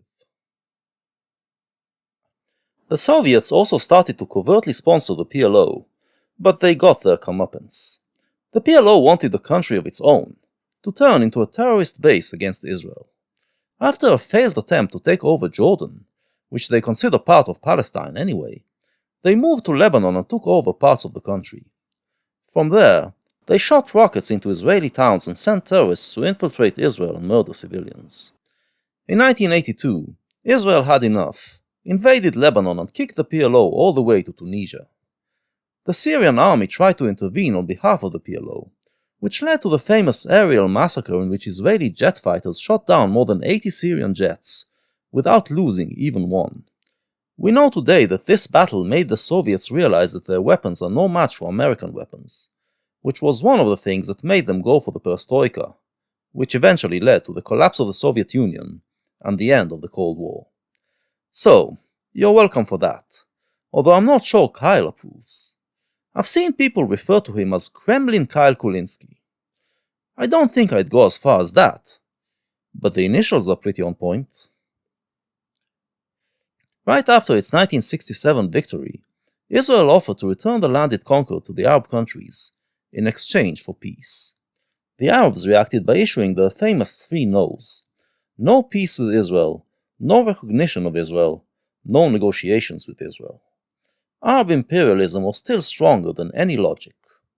Instead, they started a war of attrition, sacrificing many of their people in an attempt to wear Israel down. The oil-producing Arab states placed an oil embargo on the West, leading to a serious energy crisis. Naturally, it backfired.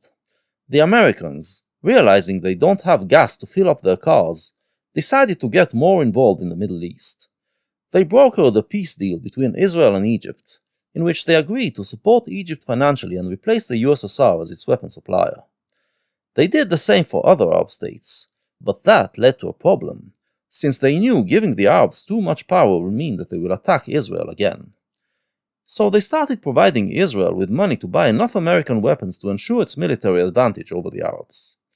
This finally brought stability to the region, after 5 wars in 25 years, and since there have been no more wars between Israel and Arab countries. Any hope of destroying Israel through military means was gone.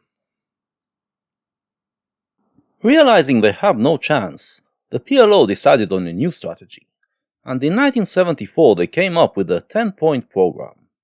One of the points states that the Liberation Organization will strive to strengthen its solidarity with the socialist countries and with the forces of liberation and progress throughout the world, with the aim of frustrating all the schemes of Zionism, reaction, and imperialism.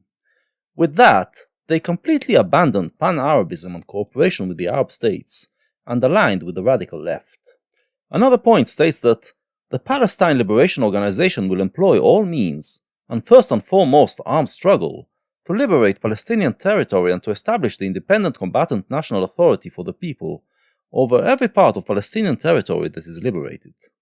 In other words, realizing they cannot annihilate Israel in one blow, they went for an incremental process. They will take over part of the land, and then use it as a base to take over more, until they take it all. Also, while terrorism is still the preferred means, other means, such as negotiations, are also acceptable. This decision allowed Yasser Arafat, the head of the PLO, to be deceptive. He never said he would be willing to recognize the Jewish right for sovereignty in any part of the land, but he did say he is willing to make peace. The aim was to get the world to pressure Israel to give up part of the land, in accordance with the 10-point program. The left, of course, started to portray Arafat as a champion of peace. In the late 80s, the Palestinians in the occupied territories started a popular uprising, and it became apparent that they had become a nation. The years of struggle against Israel brought them together, and they developed a national identity. Furthermore, since this identity was born in the land of Israel, it was also indigenous to it, just like the Jewish identity. This was hard for many Jews to accept, that after finally winning our country back after 2,000 years, suddenly there is another nation here that we have to acknowledge. But the Israeli left reasoned that human rights are more important than ownership of land, and the Palestinian nation has a right to sovereignty. This position won, and Israel entered negotiations with the Palestinians aimed at leading to a two-state solution. Leading the negotiation on the Palestinian side was the PLO. After the fall of the USSR, they realized that they lost, and had no choice but to compromise, or pretend that they compromise. They made some historic statements indicating that they recognize Israel's right to exist, and willing to make peace with it. There was a debate in Israel whether this is authentic or just part of the 10-point program, but I didn't think it mattered. What was important was that this allowed ordinary Palestinians to express their belief in peace and coexistence, whereas before they would have been killed for it. We, peace activists on both sides, believed that we could bring peace. So, according to the Oslo Accords, Israel started to gradually give land to the Palestinians, to establish an autonomy. This is the area that they control today, and it is the first time in history that the Palestinians had control over any land. So, rather than a diminishing Palestine, Palestine has actually been growing over the past quarter century, and today it is bigger than it ever was. The Palestinians, in return, were supposed to show that they are capable of living peacefully alongside Israel. Doing so would have led to a final peace agreement, in which they would get a state on the land equivalent to this. But there was another player in the field. The 80s saw the rise of Islamism and jihadism in the Arab world, promising to liberate all of Dar al-Islam and make it a caliphate under Sharia law, and then continue and do the same to the rest of the world. Among the Palestinians, Hamas was the most prominent jihadist group. Its original charter, drafted in the late 80s, is one of the most anti-Semitic documents ever written, essentially defining Jews as the root of all evil in the world throughout history, and quoting a hadith that says they should all be killed to bring salvation. Hamas rejected the peace process and launched a campaign of suicide bombings against Jewish civilians. The Palestinians were to show that they can coexist side by side with the Jews. Instead, terrorism increased tenfold. The Palestinian Authority was supposed to stop the terrorists, but preferred to let Hamas do its thing, believing they can control it. They also did almost nothing to educate the Palestinian people and rid their minds of imperialism and antisemitism. They lived to regret it. In the year 2000, when finally required to sign a final peace deal and agree to a two-state solution, Arafat showed that he still could not do it.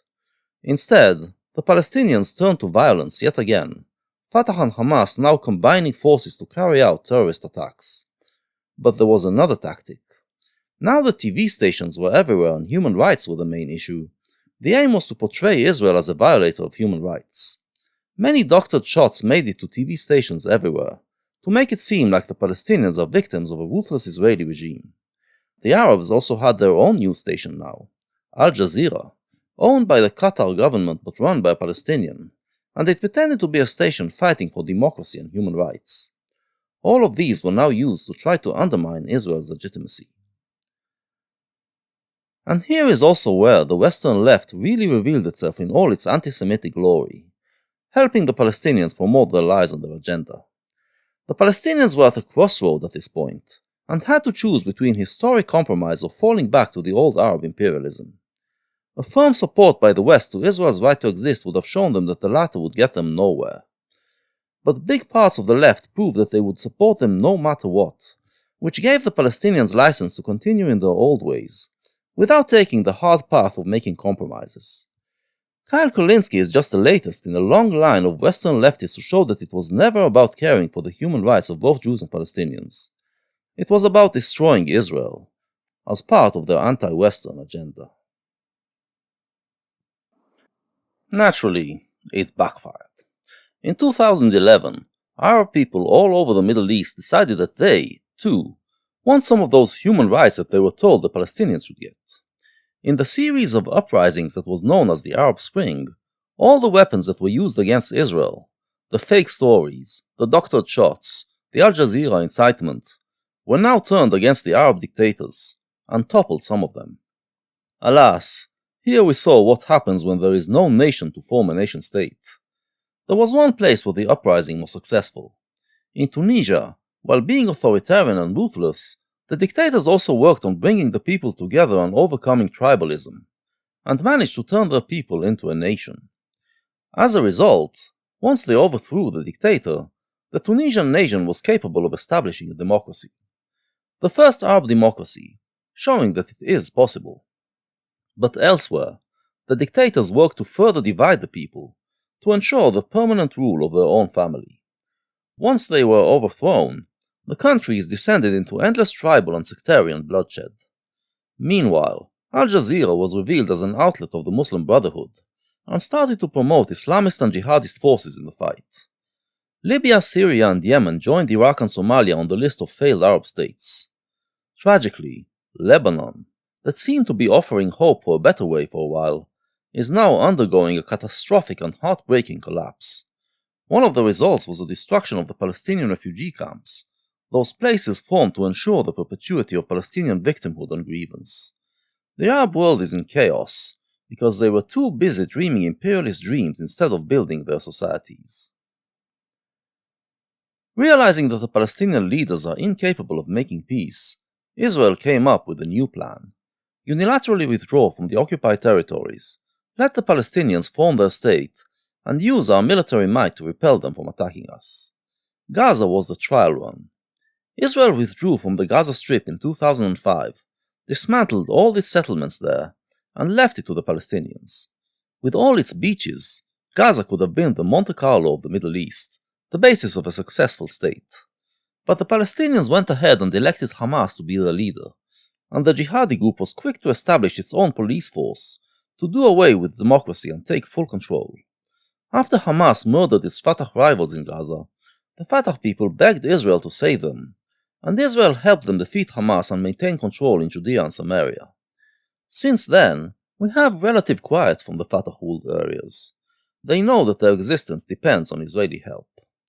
They could have gone down in history as the people who led the Palestinian nation to sovereignty, but they chose imperialism and terrorism instead, and now they are a joke. Even worse for them, this turn of events set back Palestinian nationalism. Hamas doesn't care about a nation-state. It uses the Palestinian cause to advance its agenda of a global Islamic caliphate. Instead of coming together to build a nation and a state, the Palestinians are once again taken over by an imperialist project.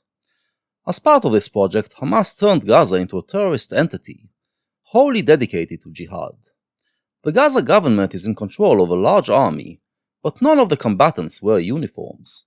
They blend in the civilian population, embedding their headquarters and arms depots in homes, hospitals, mosques, kindergartens, and schools. They also built a vast system of underground tunnels under Gaza City, with openings in the living rooms of the city's residents. Many houses in Gaza are also booby-trapped with explosives.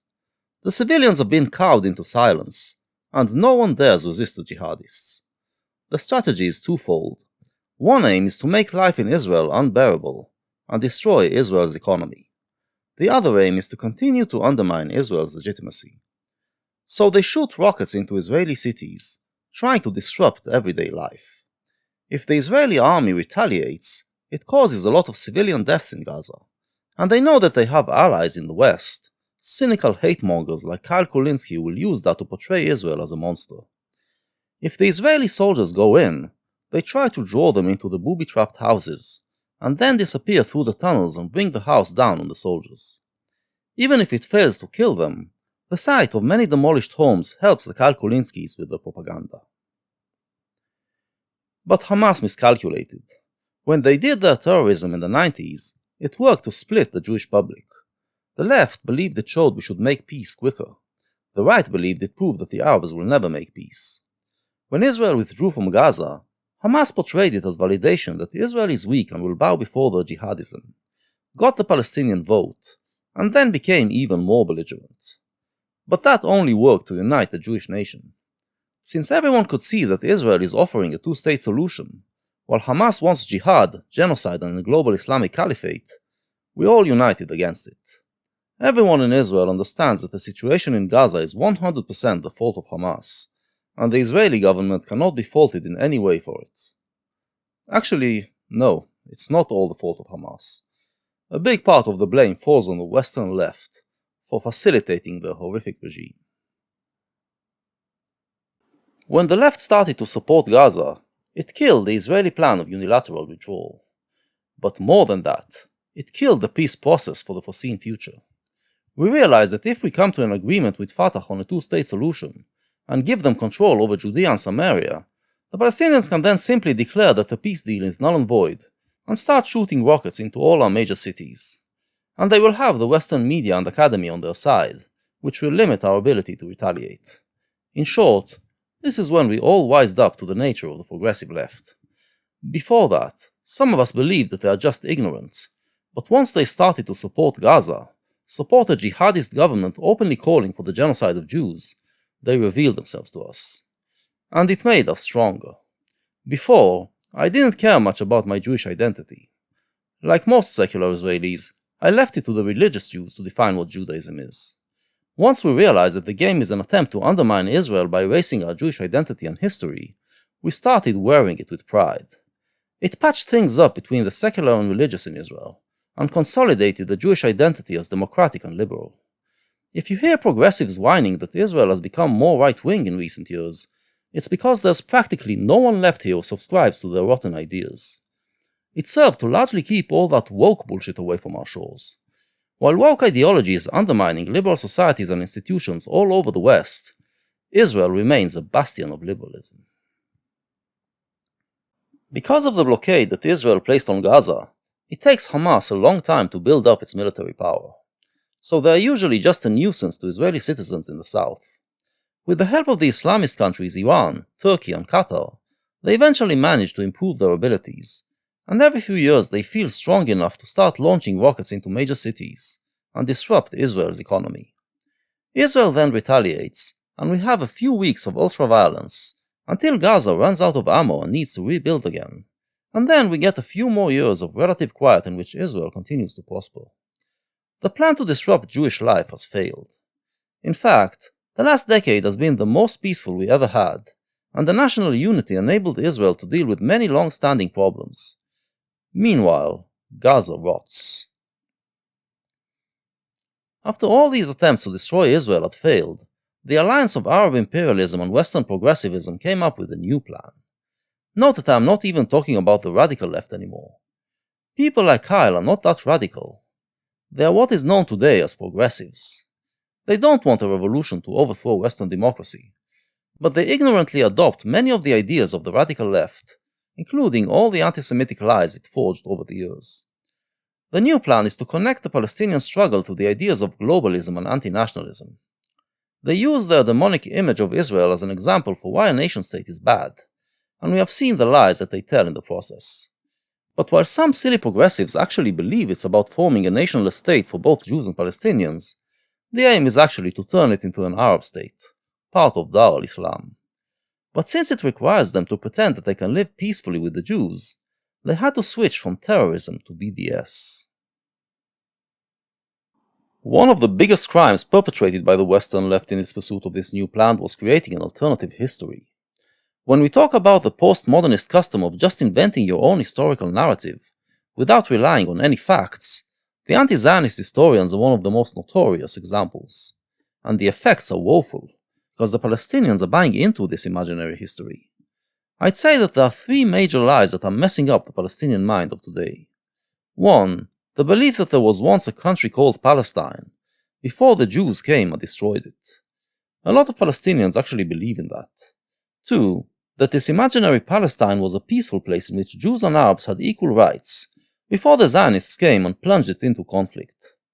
Not only did no such a Palestine ever exist, but there never was any Arab countries in which Jews had equal rights. And the third lie is that the Jews attacked the Palestinians in 1947 without any provocation, creating the refugee problem. The fact that it was Arab violence and threats of genocide that forced the Jews to drive some of them away is completely denied. Thus, many Palestinians now believe that the two-state solution, in which they get part of the land and in which the refugees come back to that part, is unjust. They now believe that the just solution is the destruction of Israel and the return to the old imaginary Palestine, in which the refugees can settle. I used to be able to find common grounds with Palestinian activists. Not anymore. And since there's no chance the Jews will ever accept these alternative facts, the Palestinians will continue to suffer. BDS is backfiring in a glorious fashion. First, many are buying the lie that it's only against the settlements, so they boycott Israeli businesses in Judea and Samaria. During the peace process, many big Israeli companies moved part of their business there, to provide jobs for Palestinians and help them build their future state.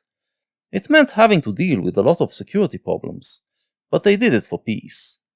Once BDS started to target them, they just folded and moved their business back to Israel, taking many jobs away from Palestinians and creating more for Jews. Brilliant. Secondly, it made many who support Israel want to do business with it even more, whereas those who joined BDS are usually of the woke type, meaning that they will eventually go broke. So good riddance to bad rubbish.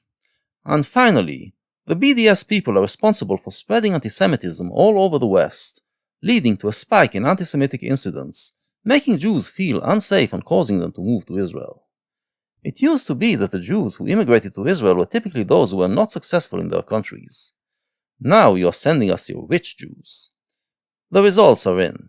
In 2007, when BDS began, Israel was number 43 in the world in GDP per capita. Today, it's at number 19. So if you really want to become part of a movement that aims to wipe us out through financial means, go ahead. Tempt your karma. And it's just the beginning, because there are other changes taking place. Saudi Arabia and the Gulf monarchies realized years ago that oil is no longer enough, and decided to switch to doing business. And they know that in order to succeed, they need to do business with the Jews. They have been the prime pusher of the peace process for many years now, but eventually realized that it is hopeless. So they decided to just go ahead, make peace with the Jews and start trading with them, and throw the Palestinians under the bus. There are big economic plans for the region, and the Palestinians could have been part of them. Now, they won't be. And Kyle, you and your cohorts have a big part in that. And that's not even the end of it. I spoke before about how stupid it is to try to get the Jews to give up on a national identity that existed for thousands of years. But the Palestinian national identity is only a few decades old, and it is now crumbling under the combined weight of the globalist Islamism of Hamas and the anti-nationalism of BDS. The Fatah movement, which is all that is left of the PLO, the representative of Palestinian nationalism, has disintegrated into rival factions, and the areas under its control now look like an assortment of tribes. The Palestinians once craved nationhood and freedom. Now, they are mainly craving order. And the only one that can provide it is Hamas. In February this year, there was a Guardian article that made me chuckle. Gaza just decided to restrict the movement of women, forcing them to travel with a male chaperone, a custom that even Saudi Arabia has moved away from. The Guardian claimed it might hurt Hamas in the Palestinian general elections planned later in the year. The left still has that image of the Palestinians as champions of human rights. I mean, Israel is the patriarchy, right? So they thought they would be outraged. Of course, it had no connection to reality. Yes, the Palestinians planned to have general elections for the first time since 2005, but as the date approached, it became obvious to Fatah leader Mahmoud Abbas that Hamas is going to win, and win big. This would have meant that they would take control over the entire Palestinian Authority, and Abbas knew he would be promptly thrown off the roof. So he just called off the elections. As usual, the excuse was the need to defend Jerusalem, so he ramped up tensions in the Jerusalem area. Hamas saw the game he was playing, decided to capitalize, and shot rockets at Jerusalem, presenting itself as the protector of the city. It led to another flare-up between Israel and Gaza. This time, Israel really came out on top. In just 11 days, it inflicted enough damage on Gaza's military power to ensure a few more years of relative quiet. Gaza had better rockets than before, but Israel's defense system repelled the attacks, and the harm to life and property was minimal. In fact, Hamas ended up killing a lot more Arabs than Jews, as many of its rockets fell on Arab homes in Gaza and Israel. Not that they care. They know that progressive outlets like the New York Times would imply that Israel killed all of them anyway. Kyle and his YouTube buddies disgraced themselves yet again during the fighting, taking the side of jihadist Gaza. Everyone who knows about this stuff agrees that the Israeli army takes more care than any other army to avoid civilian casualties, but Kyle does his best to convince you otherwise. In one video, he made a big deal about Israel bombing an apartment building that held the Hamas headquarters. Because building lives matter, I guess. And he said this. You need to understand, they say this exact same thing every time there's a conflict, and then after the fact, when people look at the casualties, we get the reality. So the last time they did this in 2014, in Operation Protective Edge, 80% of Palestinians killed by Israeli strikes are civilians, UN report says. Yeah, the UN has no means to ascertain such things. It just repeats the numbers it gets from the Gaza authorities. There are groups who look into it, and we know that about 50% of the casualties in the 2014 war belong to terrorist organizations. The others were civilians, although we don't know how many of them took part in the fighting. 50% is reasonable, considering Hamas tactics, but Kyle doesn't care about the truth. So, here we are. As you can probably tell, I don't believe there is any chance for peace in the foreseen future. The bloodshed will go on for decades more. And Kyle, part of that blood is on your hands. I am stopping short of calling Kyle an anti-Semite. I saw no evidence that he internalized the belief that Jews are evil. He is just brainwashed by decades of anti-Zionist propaganda that in turn rely on millennia of antisemitism. It is hard to condemn anyone for falling victim to it, which is why I am forgiving of anti-Semitic prejudices when I find them in people I speak to. But I do condemn Kyle. For someone who has a news channel, and has been talking about Israel for years, there is no excuse for being so ignorant.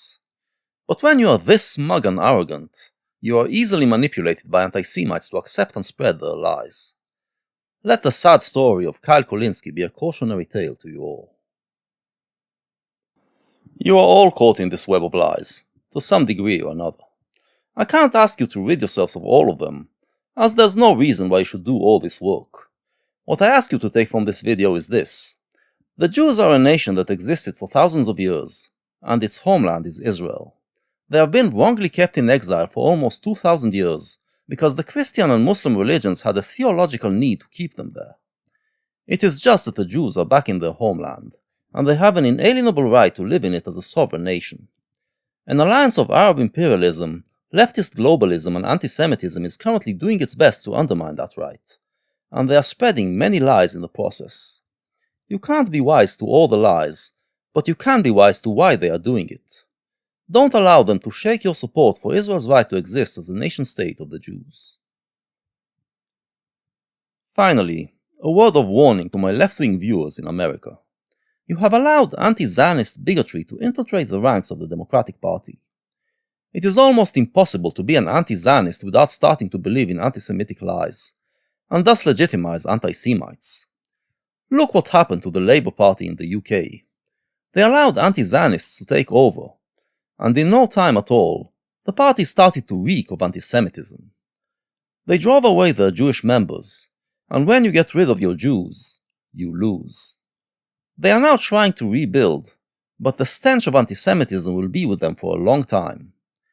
If you don't stand up to the anti-Zionists among you, I guarantee that one day soon, you will look around at the group you are in, and you will find that all the Jews are gone, and instead you are surrounded by ignorant, hateful bigots. Consider yourselves warned. It is not too late to avert this fate, but your time is running out.